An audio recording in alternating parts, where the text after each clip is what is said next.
À Britannia, il n'existe pas qu'une seule carte ou qu'un seul monde. Non, il en existe des milliers d'autres que vous ne connaissez pas encore. Dans les forêts, par exemple, vous pouvez parfois rencontrer une fée, une dryade, une amazone, et, si vous arrivez à l'aborder, à la séduire, elle pourra peut-être vous amener dans un monde enchanté en traversant un simple portail magique. Et ce fut le cas pour un jeune homme au nom de François. Celui-ci rencontra une amazone dans la forêt de Camorra. Elle tomba sous son charme et l'amena dans un tout autre monde, totalement enchanté, qui allait contre les lois de sa tribu. Cette dimension s'appelait le monde de Feria. Ceux-ci eurent une fille. L'amazone ne voulait pas voir son enfant rejoindre sa tribu.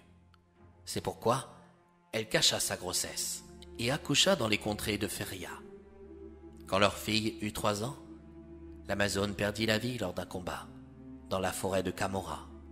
François se retrouva seul à Feria, ne sachant pas du tout comment retrouver les contrées de Britannia.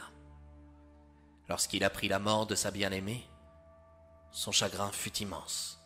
Et puis, quelque temps plus tard, sa route croisa celle de Mithia, une ménagère qui possédait 2 filles, Ophélia et Ria. Elle l'accueillit dans sa maison avec sa petite qui s'appelait Sandy. L'enfant ne fut pas très bien accueilli par sa belle-mère. Quelques mois après leur arrivée, elle lui donna à peine de quoi manger, et lorsqu'elle eut 6 ans, Mithia lui imposa les ouvrages les plus pénibles à accomplir. Sandy était habillée si pauvrement que l'on pouvait distinguer ses os au travers de ses vêtements. Quand la petite revenait des champs, y compris dans le cœur de l'hiver, Mithia l'envoyait garder les moutons et les vaches, alors que ses demi-sœurs restaient à se chauffer à la maison. Sandy avait si froid que ses dents claquaient l'une contre l'autre. Son père ne disait jamais rien, car c'était Mithia qui décidait tout dans sa maison.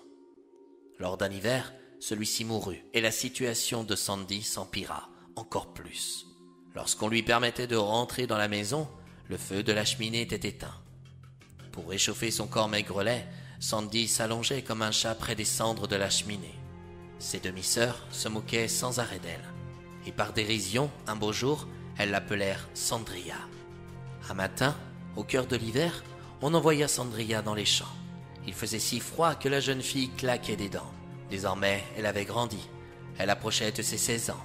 Mais ce jour-là, les membres de son corps n'arrivaient pas à se réchauffer, et la jeune fille pensa qu'elle n'allait pas tarder à mourir de froid, quand soudain, son chemin croisa celui d'une vieille femme portant un manteau usé et déchiré. D'une voix douce, elle déclara : « Ça n'a pas l'air d'aller fort, ma petite. »« Oh, vous savez, j'ai connu pire, » commença Sandria. « Les vêtements que me donne ma belle-mère sont si mauvais que le vent de l'hiver passe au travers et me fouette à chaque bourrasque. Quand je rentre chez elle, le soir, elle ne veut même pas que j'allume un feu pour me réchauffer.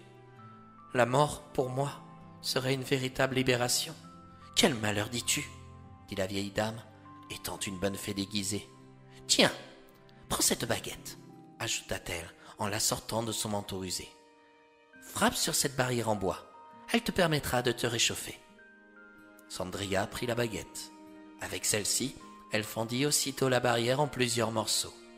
La fée, toujours à ses côtés, lui donna quelques allumettes et la jeune fille vit un feu prendre naissance.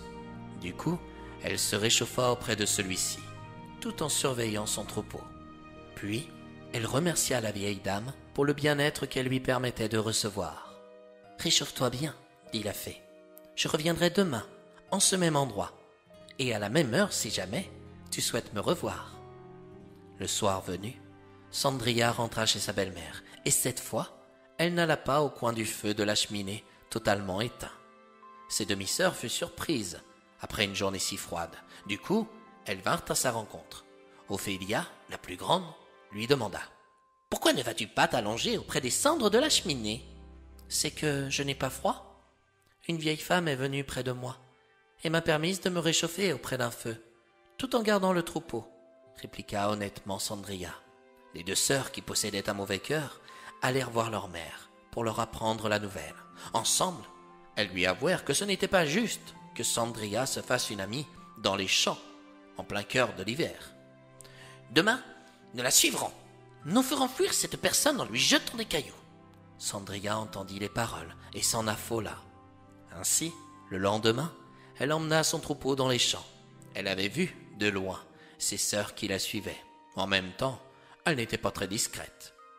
Soudain, elle remarqua un petit arbre de sa taille. Elle l'habilla du seul vêtement qu'elle possédait pour faire croire à ses sœurs qu'elle surveillait le troupeau, alors que celles-ci se disputaient pour des broutilles dans leurs vêtements bien chauds. En la découvrant à moitié nue, la bonne fée s'en offusqua. Sandria lui raconta les propos de ses demi-sœurs et en pleura en songeant à leur méchanceté. « Voudrais-tu posséder de beaux habits tout neufs ?» demanda la fée d'une voix toujours aussi douce. « Oh que oui!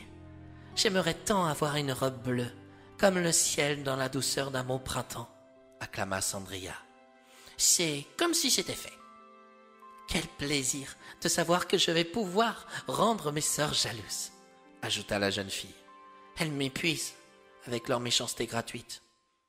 Il n'est jamais bon de souhaiter du mal à qui que ce soit. Au contraire, tu dois leur désirer du bien, » rétorqua la fée. « Je tâcherai de ne plus les détester, puisque tel est votre désir. » La bonne fée vêtit Sandria comme une véritable princesse, puis elle lui avoua. « Je ne suis pas ici par hasard. »« Comment ça ? Ce sont tes parents qui m'ont envoyé vers toi. »« Mais mon père est mort, et ma maman a... »« La mort, c'est un sorte de passe-passe, jeune fille, » sourit la fée. « Tes parents se mettent si fort qu'ils se sont retrouvés dans leur métamorphose. C'est-à-dire, ton père est devenu un arbre enchanté, et ta mère a quitté ses vêtements d'Amazone pour celles d'une dryade. Les croyances du triskélisme sont alors exactes, s'étonna Sandria. Chut, il ne faut le dire à personne.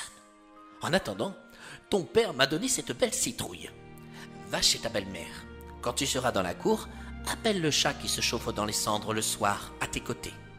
Il me semble que tu es la seule qui ne lui fait pas peur, puisque tu ne lui as jamais fait de mal. Avec quelques coups de baguette, tu verras apparaître un beau carrosse avec un beau cocher, à la place de la citrouille. Le petit chat prendra l'apparence d'un beau cheval tout attelé. Désormais, tu pourras oublier tes vieux habits, car la baguette t'offrira aussi autant d'argent que tu le souhaiteras. Sandria se sentit émue, gênée. Elle ne sut comment remercier la bonne fée. En rentrant chez elle, sous la stupeur du regard de sa belle-mère, elle monta dans un carrosse qui l'emmena se promener et découvrir des contrées de ce monde enchanté. Sur la route, elle croisa une vieille femme qui marchait péniblement. La pauvresse s'appuyait sur un bâton. Sandria demanda au cocher de s'arrêter et invita la vieille inconnue à monter dans son carrosse. Celle-ci accepta l'invitation. En s'asseyant à côté de Sandria, la vieille femme retrouva d'un coup sa jeunesse, sa beauté et ses vêtements devinrent magnifiques. Elle déclara à la jeune fille. « Tu as le cœur sur la main, Sandria. Si tu avais été ingrate et orgueilleuse vis-à-vis de moi, tu aurais perdu tout ce que je t'ai donné, et personne n'aurait pu te protéger de la méchanceté de tes sœurs. »« Qui êtes-vous » demanda Sandria. « Ta marraine, la bonne fée, celle qui a toujours été là pour te protéger. Enfin, j'avoue que j'ai mis pas mal d'années pour te retrouver. Les explications de tes parents laissaient à désirer. » Pendant quelque temps, Sandria voyagea, et sa marraine, la bonne fée, lui permit de se rendre dans les contrées de Britannia, le monde d'où venaient ses parents. Elle retrouva son père sous la forme d'un arbre enchanté et croisa les yeux de sa mère dont elle n'avait aucun souvenir. Quand elle eut 20 ans, sa marraine lui permit de rencontrer un bel homme. Avec celui-ci, Sandria eut la chance de construire une belle famille et d'être heureuse jusqu'à la fin de ses jours. Quant à sa belle-mère et ses 2 filles, elles n'eurent jamais le loisir de connaître la richesse. Au contraire, à l'instant où Sandria quitta leur foyer, aucun feu de cheminée n'arrivait à se rallumer. Leur maison resta aussi froide que leur cœur de glace.